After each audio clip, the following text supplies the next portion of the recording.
Gloire à Dieu. Nous allons lire les Écritures aujourd'hui pour parler d'un thème très important, en particulier en Suisse, voilà, où nous sommes. C'est l'autorité et l'importance des Écritures. L'autorité et l'importance des Écritures. Les Écritures, c'est la Bible. Voilà, c'est la parole de Dieu écrite. Et avant de commencer, nous allons lire un texte d'introduction, une sorte d'événement qui nous fait comprendre l'importance du sujet. C'est dans 2 Rois au chapitre 22. 2 Rois chapitre 22, à partir du premier verset. 2 Rois chapitre 22, à partir du premier verset, il est écrit ceci. Josias avait 8 ans lorsqu'il devint roi. Il régna 31 ans à Jérusalem. Sa mère s'appelait Jédida, fille d'Adaja, de Botskat. Il fit ce qui est droit aux yeux de l'Éternel, et il marcha dans toute la voie de David son père. Il ne s'en détourna ni à droite, ni à gauche. La 18e année du roi Josias, le roi envoya dans la maison de l'Éternel Shaphan, le secrétaire, fils d'Atsalia, fils de Meshulam. Il lui dit, monte vers Ilkija, le grand sacrificateur, et qu'il amasse l'argent qui a été apporté dans la maison de l'Éternel, et que ceux qui ont la garde du seuil ont recueilli du peuple. On remettra cet argent entre les mains de ceux qui sont chargés de faire exécuter l'ouvrage dans la maison de l'Éternel. Et ils l'emploieront pour ceux qui travaillent aux réparations de la maison de l'Éternel, pour les charpentiers, les manœuvres et les maçons, pour les achats de bois et de pierres de taille nécessaire aux réparations de la maison. Mais on ne leur demandera pas de compte pour l'argent remis entre leurs mains, car ils agissent avec probité. Alors Ilkija, le grand sacrificateur, dit à Shaphan, le secrétaire, « J'ai trouvé le livre de la loi dans la maison de l'Éternel. » Et Ilkija donna le livre à Shaphan. Et Shaphan le lut. Puis Shaphan, le secrétaire, alla rendre compte au roi et dit, « Tes serviteurs ont amassé l'argent qui se trouvait dans la maison et l'ont remis entre les mains de ceux qui sont chargés de faire exécuter l'ouvrage dans la maison de l'Éternel. » Shaphan, le secrétaire, dit encore au roi, « Le sacrificateur Ilkija m'a donné un livre. » Et Shaphan le lut devant le roi. Lorsque le roi entendit les paroles du livre de la loi, il déchira ses vêtements. Et le roi donna cet ordre au sacrificateur Ilkija, à Ahikam, fils de Shaphan, à Akbor, fils de Miché, à Shaphan, le secrétaire, et à Saja, serviteur du roi. Allez consulter l'Éternel pour moi, pour le peuple et pour tout Juda, au sujet des paroles de ce livre qu'on a trouvé, car grande est la colère de l'Éternel qui s'est enflammée contre nous, parce que nos pères n'ont point obéi aux paroles de ce livre et n'ont point mis en pratique tout ce qui nous y est prescrit. Le sacrificateur Ilkija, Achikam, Akbor, Shaphan et Asaja allèrent auprès de la prophétesse Hulda, femme de Shalom, fils de Tikva, fils de Haras, gardien des vêtements. Elle habitait à Jérusalem, dans l'autre quartier de la ville. Après qu'ils lui eurent parlé, elle leur dit, « Ainsi parle l'Éternel, le Dieu d'Israël.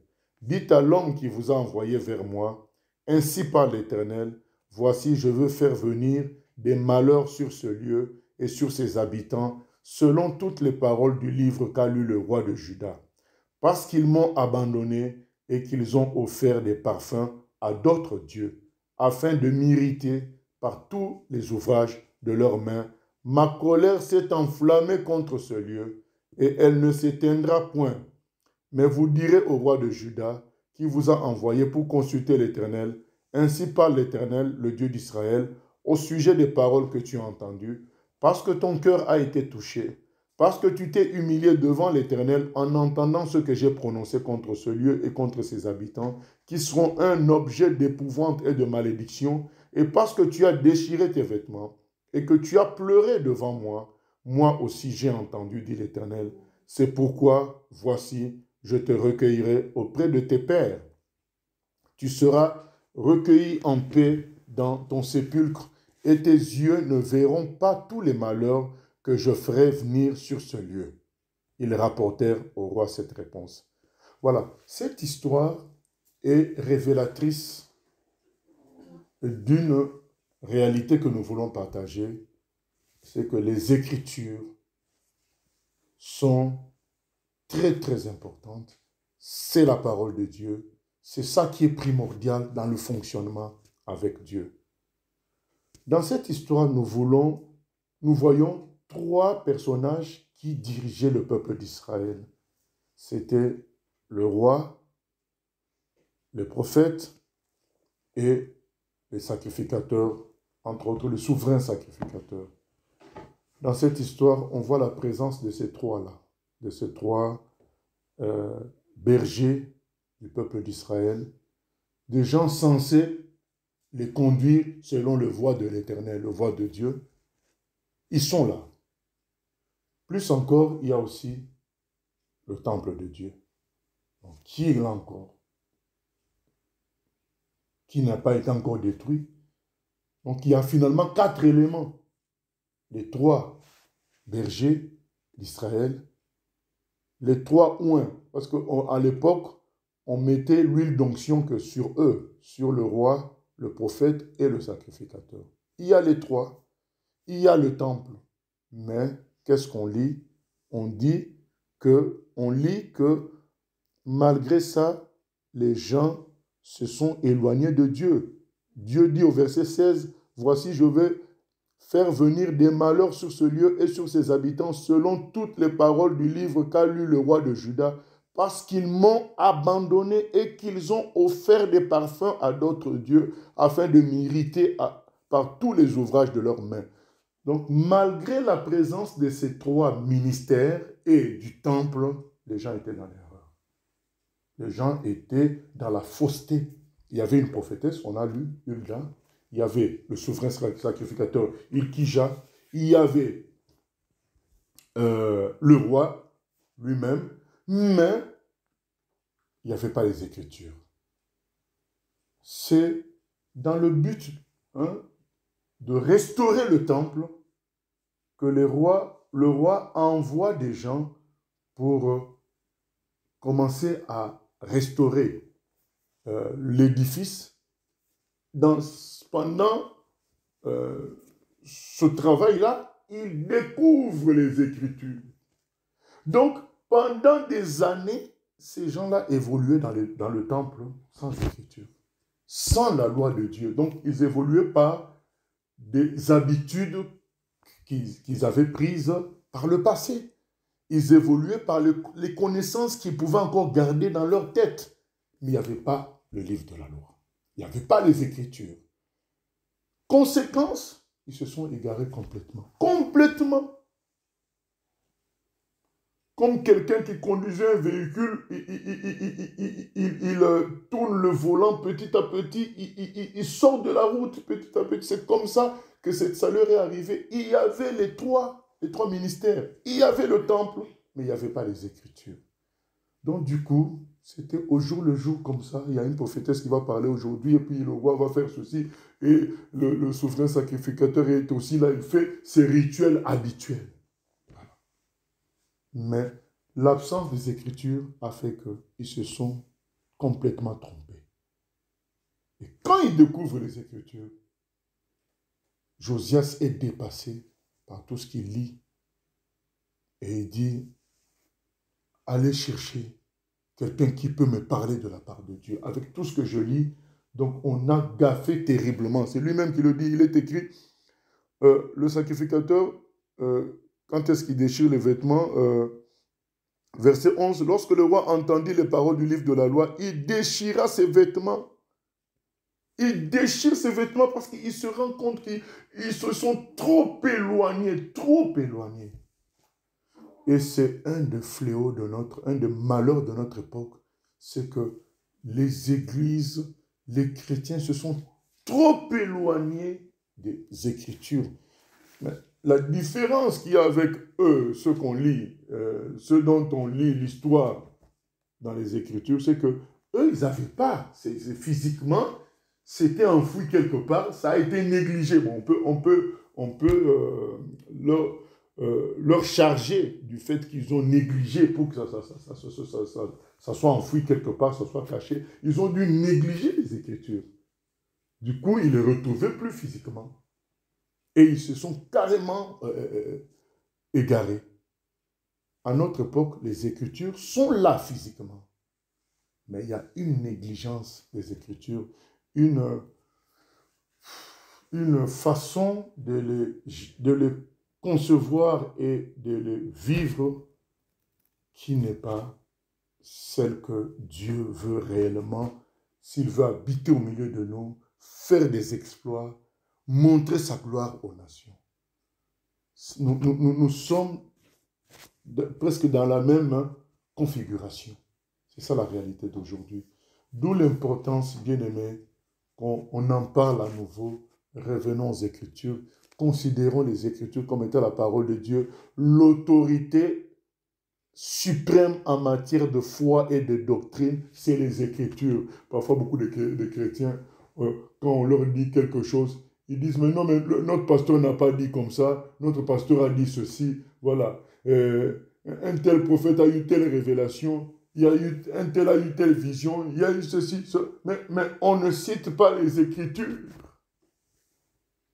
Et les gens se sont égarés complètement. C'est ce qu'on voit aujourd'hui. Aujourd'hui, quand vous allez sur Facebook, vous allez sur le net, il y a aujourd'hui des phrases de sagesse. Et, par exemple, quelqu'un dit une phrase de sagesse et il signe de son nom. Bon, donc, j'ai du mal à trouver un exemple qui me vienne à la tête comme ça. Mais vous allez voir une phrase de sagesse signée Gandhi. Une phrase de sagesse signée Mandela. Une phrase de sagesse. Et parfois, il y a des chrétiens qui mettent ces phrases de sagesse. C'est le fonctionnement d'aujourd'hui. C'est la parole des humains qui compte. Une phrase de sagesse signée un pasteur. Alors que, bien aimé, dans la Bible, il y a des millions de phrases de sagesse. Il suffit de prendre rien que le livre, un seul livre de Proverbes. Un seul livre. On a presque 10 phrases de sagesse par chapitre. Au minimum. Mais aujourd'hui, telle phrase signée tel pasteur. Telle phrase signée tel frère. Non, ça montre que les gens se désintéressent de la parole de Dieu. Aujourd'hui, beaucoup fonctionnent comme si la parole de Dieu n'était qu'une image. C'est ça la réalité d'aujourd'hui.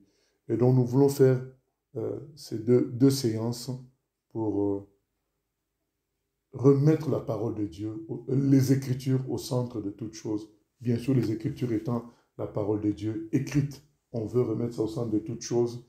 Et l'histoire qu'on vient de lire doit nous interpeller pour nous faire comprendre que c'est vrai. Il y avait le roi, le prophète, il y avait le sacrificateur, il y avait le temple, mais il n'y avait pas les Écritures. Et le peuple est sorti totalement de la voie de Dieu. Les Écritures, c'est capital pour rester dans les voies de Dieu, pour accomplir la volonté de Dieu. Voilà, donc nous commençons par dire ceci. La parole de Dieu, c'est l'expression de Dieu. Quand on dit la parole de Dieu, ça veut dire que c'est Dieu qui s'exprime. Donc quand quelqu'un s'exprime, il extériorise ce qu'il est. Quand quelqu'un s'exprime, il extériorise ce qu'il veut que les gens fassent. Quand quelqu'un s'exprime, il extériorise ses projets. Voilà, il s'exprime, il extériorise aussi sa nature. Donc la parole de Dieu, c'est ça, c'est Dieu qui s'exprime. Et quand il s'exprime, il parle de lui, il parle de ses projets, il parle de ses instructions, il parle de ses commandements. C'est ça la parole de Dieu. Dieu qui s'extériorise. On peut connaître beaucoup de choses rien que par l'expression de cette chose-là. Sans toucher même la chose, mais on a l'expression de la chose. Ça nous permet de comprendre quelle est la chose. C'est ça la parole de Dieu. Et Dieu a parlé de toutes sortes de manières, hein, en commençant par la beauté de la nature, la grandeur de la nature. Il a parlé par des prophètes, il a parlé par comment dire, des amis comme Abraham. Il a parlé avec des gens par des visions, par des songes. Mais il y a une forme du parler de Dieu dont on va étudier là maintenant, qui est capitale, c'est les Écritures. Nous commençons par la lecture d'Exode au chapitre 17. Pour comprendre pourquoi les Écritures sont si importantes, la forme suprême de l'expression divine. Exode 17, pardon. Dans Exode 17, le Seigneur dit au verset 14, Exode 17, 14, l'Éternel, bon, excusez-moi, on pourrait commencer au verset 12. Les mains de Moïse étant fatiguées, ils prirent une pierre qu'ils placèrent sous lui et il s'assit dessus. Aaron et Hur soutenaient ses mains, l'un d'un côté, l'autre de l'autre, et ses mains restèrent fermes jusqu'au coucher du soleil, et Josué vainquit Amalek et son peuple au tranchant de l'épée. Donc, grande victoire du peuple de Dieu face à la méchanceté d'Amalek. L'Éternel dit à Moïse, écris cela dans le livre pour que le souvenir s'en conserve, et déclare à Josué que j'effacerai la mémoire d'Amalek de dessous les cieux. Voilà. Écris cela dans le livre pour que le souvenir s'en conserve. C'est Dieu lui-même qui parle ainsi. Écrit pour que le souvenir s'en conserve. Qu'est-ce qu'on peut apprendre de cela? C'est que l'écriture permet la stabilité de la connaissance. Le souvenir, ça permet que l'expression dure longtemps et soit redonnée d'une manière fiable. Donc l'écriture permet la fiabilité de l'expression, de la transmission de la parole de Dieu. C'est ça, c'est très très important. Rappelez-vous, il y avait le roi, il y avait le sacrificateur, il y avait la prophétesse, mais les gens se sont égarés complètement parce que même si peut-être leurs prédécesseurs connaissaient la vérité en tête, la transmission orale n'a pas permis une transmission fiable et tout le peuple s'est égaré avec les responsables. Mais là, Dieu dit, écris. Il dit à Moïse, il faut écrire. C'est comme ça que le souvenir peut se conserver. Et vous savez tous que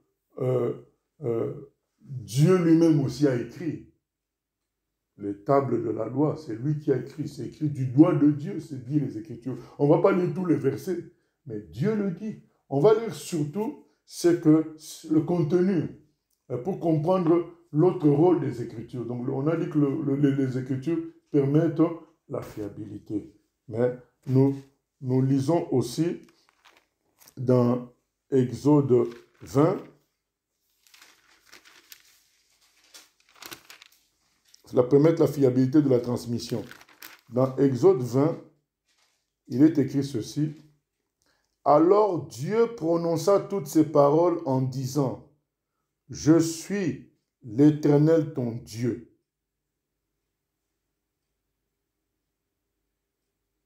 qui t'ai fait sortir du pays d'Égypte, de la maison de servitude. Et il commence à énoncer, tu n'auras pas d'autre Dieu devant ma face.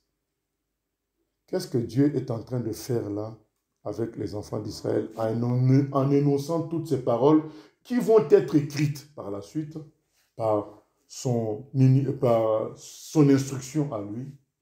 Il est en train d'énoncer ce qu'on appelle une alliance. Il est en train d'établir une alliance.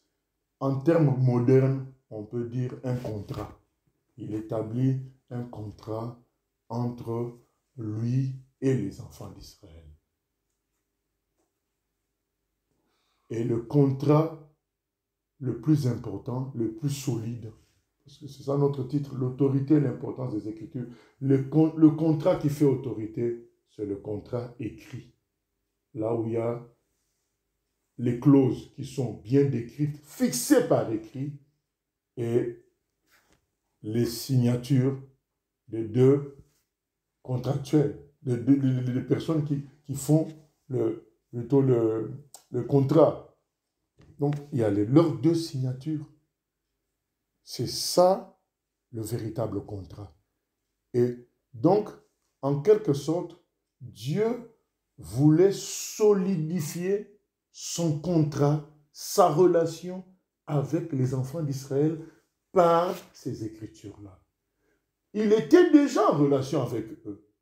Mais, vous vous souvenez du terme alliance, testament. Quand on dit Ancien Testament, Ancienne Alliance, c'est ça qui résume la relation entre Dieu et son peuple. Avant Jésus, c'est l'Ancienne Alliance. Mais pourtant, Dieu fonctionnait déjà avant l'Ancienne Alliance avec Abraham. Il a déjà fonctionné avec Isaac et Jacob. Il fonctionnait déjà. Mais une étape importante est franchie lorsque il fait à écrire à Moïse la loi, qu'on commence à lire là. Quand il fait écrire ça à Moïse, il appelle ça, il fait une alliance, un contrat clair. Pourtant, il agissait déjà. Mais que quelqu'un agisse, que quelqu'un te dise, je te donne ma maison, même si tu y habites. Alors, il dit, je te donne ma maison, lui sort, il déménage, il te laisse, tu t'installes avec ta famille et vous vivez là-bas pendant 3 ans, 4 ans. Tant que les papiers n'ont pas été signés, tant qu'il n'y a pas eu des papiers qui montrent qu'il y a eu un contrat entre vous deux de cession, de cadeau, tout ce que vous voulez, la maison n'est pas vraiment encore à toi. Il peut se réveiller un matin et dire, vous sortez de chez moi. Ah mais non, tu m'avais donné. Il va dire, mais non, moi, où sont les papiers? Donc, en signant les papiers, on solidifie la transaction, on solidifie le contrat, on rend le contrat effectif pour toujours. Mais en parlant de la bouche, il peut y avoir des contestations, il peut y avoir des difficultés. Donc, les Écritures ont un caractère de contrat très fort. C'est pourquoi on dit l'autorité des Écritures. Ça fait autorité. C'est Dieu aussi, en quelque sorte, qui se livre. Il dit, je m'engage à ceci, à cela, et je vous demande de vous engager à ceci et à cela. Il se livre, il se lie. Donc, voilà, le contrat lie les gens. Voilà. On dit souvent dans le français, c'est ce contrat-là qui les lie. Donc, la personne qui signe est donc obligée de faire sa part du contrat. C'est extraordinaire, ça, de se dire, tiens, le Dieu Tout-Puissant est lié par sa parole. Ça veut dire que si je brandis sa parole, il doit bouger, quoi. Le Dieu Tout-Puissant. C'est grave, ça. Hein? C'est grave que ça veut dire Dieu pouvait se contenter de dire, je suis avec vous. Je parlais par une autre expression. Mais comme il a fait avec Abraham, il lui a promis des choses. Il a fait avec les Jacob. Il a fait des exploits avec eux. Donc il pouvait continuer comme ça. Mais il se lie en signant une alliance, en faisant un contrat. Comment il fait ça? Par les Écritures. Mais en même temps, ça nous engage, nous. Donc les Écritures rendent la chose sérieuse. Remarquez toujours, là où les Écritures sont négligées, il y a la déviation. Là où les Écritures sont négligées, il y a la légèreté. Remarquez, parce que les Écritures fixent les choses. Ça fixe les choses. Ça rend le contrat solide. Et ça lie les gens. C'est-à-dire que les Écritures vont jouer le rôle d'arbitre. En cas de problème, on prend le contrat, on dit, mais qu'est-ce qui est écrit là? Voilà ta part d'obligation, voilà la part d'obligation de l'autre. Donc ça joue le rôle d'arbitre. Mais lorsqu'on se retrouve dans des circonstances où chacun dit, moi j'ai vu, c'est ça, l'autre dit, moi je pense, qui va être l'arbitre? Les Écritures jouent ce rôle. D'où leur importance, bien aimé. C'est vraiment... on doit bien voir les choses. C'est un contrat. Une des révélations de nos 2 jours, c'est cette révélation-là. C'est un contrat entre Dieu et ses enfants, entre Dieu et son peuple, entre Dieu et ceux qui croient en lui. Dieu s'est lié.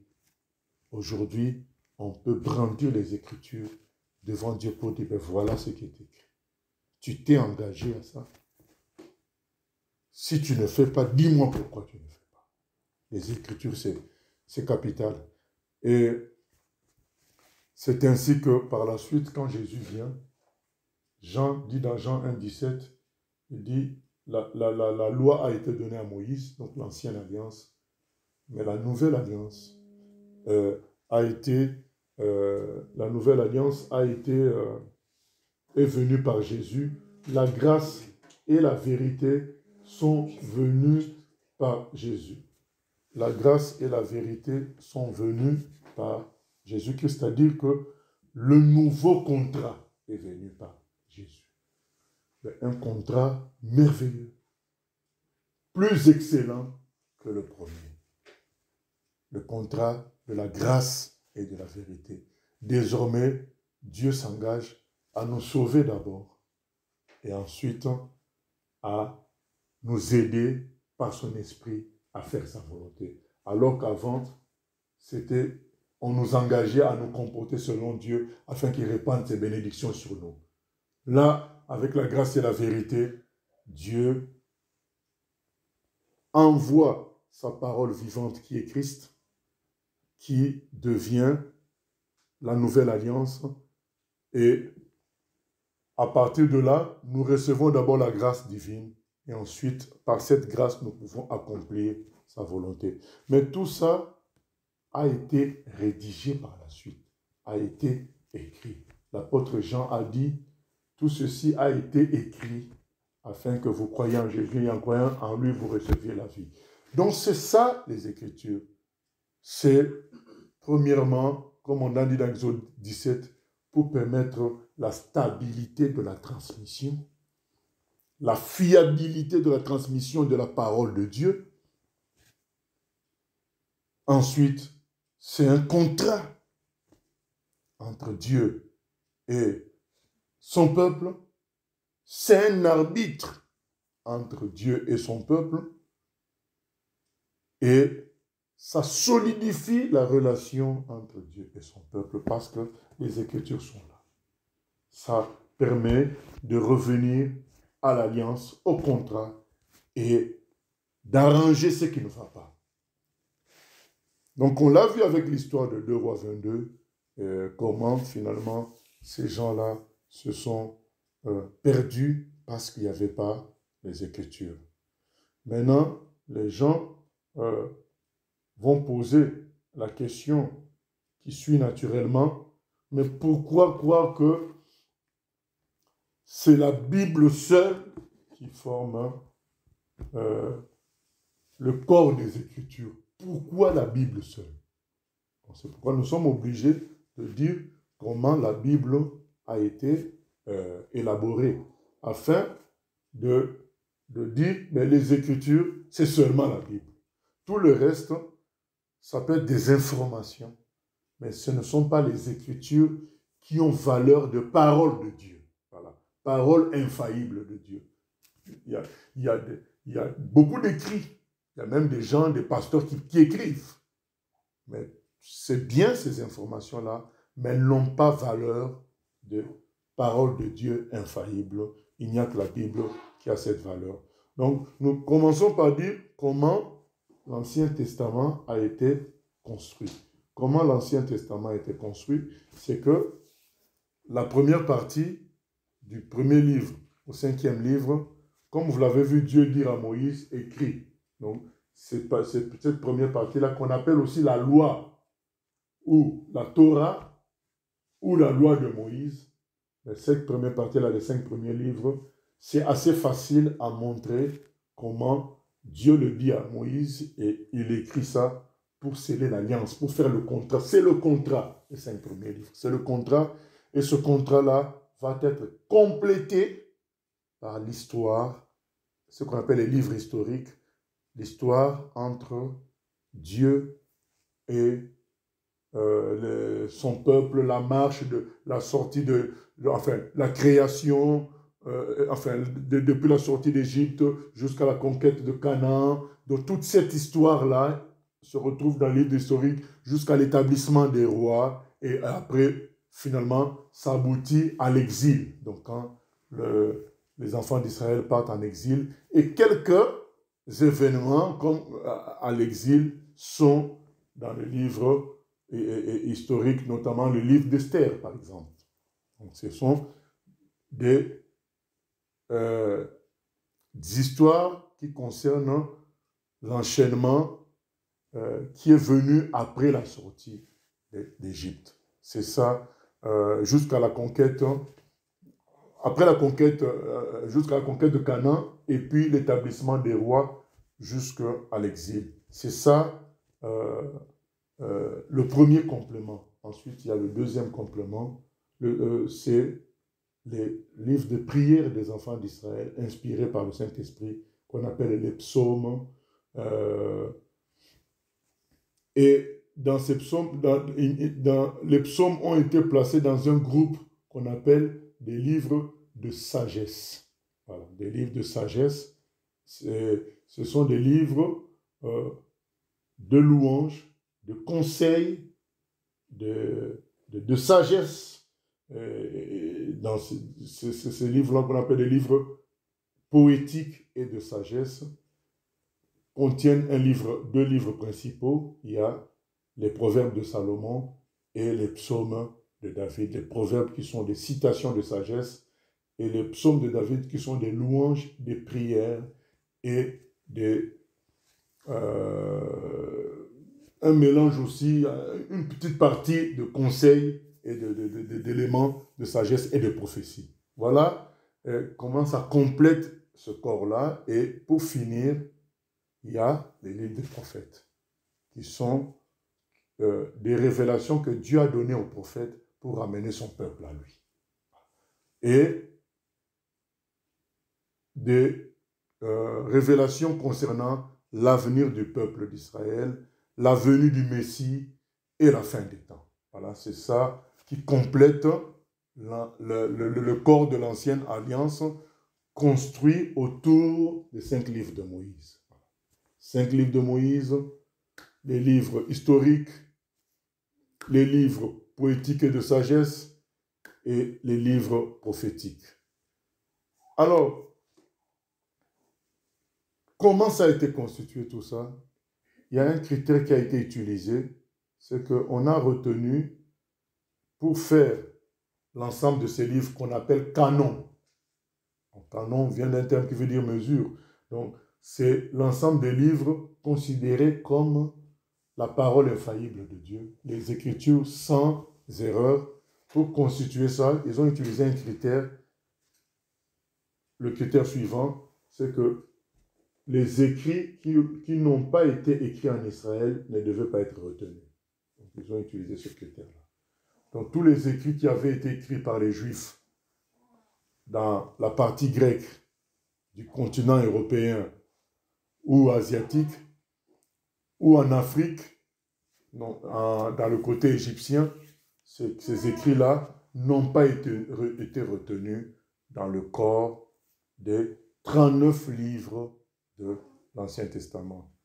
Et comment nous savons encore que ces livres-là sont les livres voulus de Dieu? Il y a le fait qu'il y a eu une réunion quand même de tous les Juifs sérieux de son époque pour faire cette réunion-là de livres. Donc des gens qui voulaient qui défendaient la sainteté de Dieu se sont réunis à Javenet, ou Jamnia, comme pour certains, en Palestine. Ils s'étaient réunis pour faire ce canon-là. Troisièmement, comment nous savons que ce sont ces livres-là qui sont les plus importants, comment dire, les seuls totalement inspirés de Dieu, parce que quand Jésus-Christ, la parole de Dieu incarnée, la parole de Dieu vivante, la parole de Dieu faite chair, vient sur terre, dans son fonctionnement, il a cité ces livres-là. Quand il disait souvent, il est écrit, eh bien, ces citations venaient des livres que nous venons de citer. Il n'a jamais cité des livres qui sont en dehors de ces livres. Et quatrièmement, Jésus a dit une chose dans Jean chapitre 4, le salut vient des Juifs. Ça voudrait dire que Jésus admet que le fonctionnement de Dieu avant lui avec les Juifs, c'était un fonctionnement correct. Le salut vient des Juifs. Alors, si les Juifs ont décidé que leur corpus de fonctionnement avec Dieu, c'est les 39 livres qu'on a dans nos Bibles, entre guillemets, évangélico-protestantes d'aujourd'hui, pourquoi nous on douterait de ça? Puisque le salut, notre maître à nous que nous suivons Jésus, il nous dit que le salut vient des Juifs. Donc voilà, qu'est-ce qui nous rassure sur le fait que les 39 livres sont les seuls et ça restera comme ça. Parce que ça a été fixé à un moment donné par les sages juifs, les anciens juifs. Ça a été fixé d'une certaine manière par Jésus, par ses citations et par le fait qu'ils disent le salut vient des Juifs. Et ça a été aussi confectionné en tenant compte du fait que ça devait être des écrits faits en Israël, donc hors d'influence des autres religions et des autres coutumes. Voilà comment nous pouvons penser que le corpus de 39 livres que nous appelons Ancien Testament, qu'on devrait appeler Premier Testament, Premier Contrat, mais ça vient, c'est totalement inspiré par Dieu. Comment nous savons maintenant pour le deuxième corps, le Nouveau Testament, que ces livres-là sont les bons? Un critère a été utilisé pour les retenir, c'est le critère d'apostolité. N'ont été retenus que les livres écrits par un apôtre. Il y a deux exceptions à cela. Il y a le livre, l'évangile de Marc et l'évangile de Luc, qui ont été retenus comme étant écrits d'une certaine manière par les apôtres, puisque Marc était disciple de Pierre et il était tout le temps avec lui. Donc on suppose que c'est Pierre qui lui a donné tous ces renseignements.